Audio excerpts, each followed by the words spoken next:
Thanks for clicking on my video. Today we're going to be talking about the Crucible Knights, both Ordovis and the regular. The armor looks amazing and the animation is really good for the weapon. It's a little bit heavy, but it's actually part of the load screen. If you notice the armor with the lady in the white, this armor is the one that you collect in the load screen. So I'm going to show you the fight and how I killed it. I used a little bit of cheese to help out with this fight, and I'll explain as it goes on. I find that if you have a shield, it can be very helpful. And also, these two characters have special attacks that activate when they hit 50%, which are marked by holy abilities. Very high intense abilities, such as the wings, attacking fast, and the claw, which will almost one-shot you like a grapple.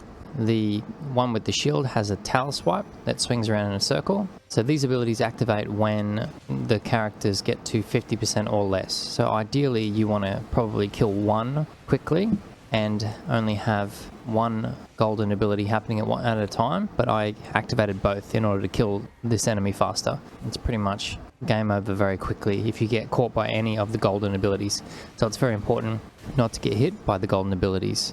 So the first thing I wanted to do was summon a very tanky summon so that he could hold them for a little bit. I used a Scarlet Rot Dragon Breath, and the reason why I use a Scarlet Rot Dragon Breath is because it continues to do damage to them over time. So this fight I found it very difficult to engage. So any fight that's difficult to engage, as long as you can get the breath onto them, you have to hit them a couple times at least to get the Scarlet Rot activated. So you can see that the dot damage is ticking down, and that's the part that's a little bit cheesy for me to be able to kill this fight.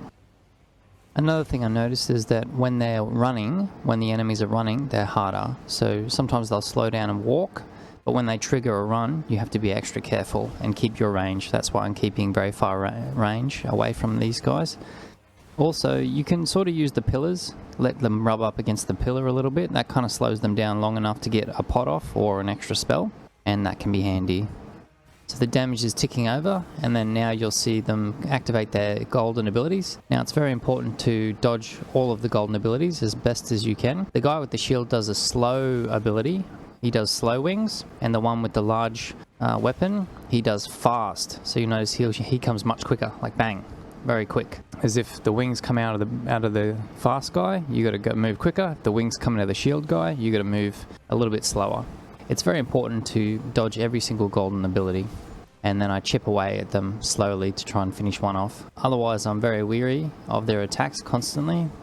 And you need faith to use the Dragon Rot ability, but there may be other abilities or weapons out there that can activate Scarlet Rot. So really all you're doing is dotting them. You may even be able to poison them and do a similar type of technique. This boss is possible to kill otherwise, but this is just a quicker way to do it. And I find that, these bosses are pretty intense, so sometimes you need a little bit of help. So that's Dragon Tail. He does it twice, and the range is very high, so you need to dodge it. This is an easy ability. As long as you back up far enough, you can get off a nice chip attack on the guy with the shield. I find the shielded enemy is the hardest because he blocks a lot of your attacks, especially if you're melee. So you spend a lot of time hitting his shield, which does no damage to him. You have to wait for an opening. I find that waiting for him to attack, dodge it, then attack immediately after is the best. So if you can get an attack dodge off and then hit him straight away, that's the easiest way to get the hits onto him. But it's impossible to do while the other guy is up. And the armor looks phenomenal. It's quite a heavy armor. It's not the heaviest in the game, but you need a little bit of stamina to be able to wear it. And the weapon is very cool.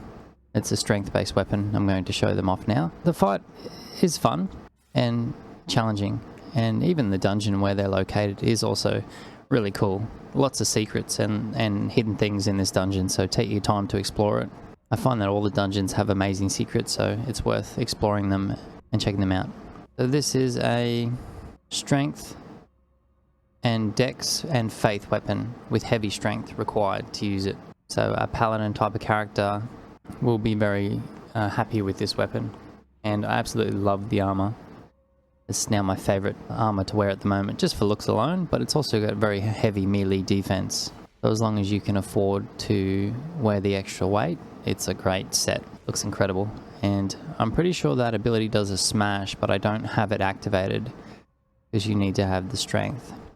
I think it does an AoE smash when it's finished. Thank you very much for watching. Please like and subscribe, and I'll see you soon.